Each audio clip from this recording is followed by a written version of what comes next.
Welcome sa isa na namang episode ng Panlasang Pinoy. Magluluto tayo ng binatog. Ito yung mga gagamitin nating ingredients.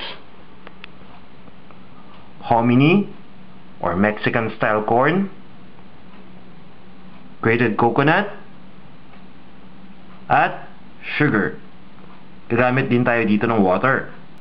Umpisa na natin ang pagluto ng binatog. First step, kailangan lang nating magpainit ng isang cooking pot. Then, ilalagay na natin dito yung hominy. Isasama natin yung liquid ng hominy sa paglagay. Kung mapapansin niyo, yung hominy, medyo malaki to kumpara dun sa ordinary na corn.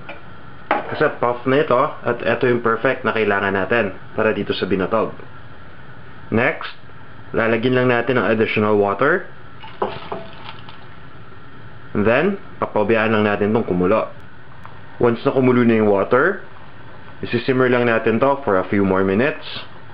Then after that, itidrain natin yung water at ililipat na natin itong hominy or yung corn sa isang serving plate.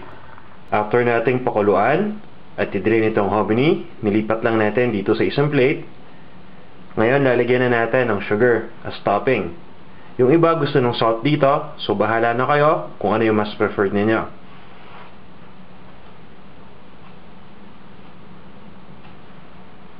Lastly, magsasprinkle lang tayo ng grated coconut.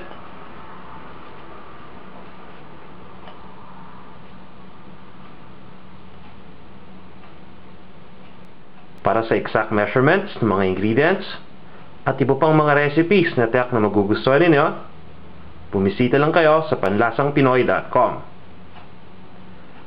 Ito na ang ating binatog.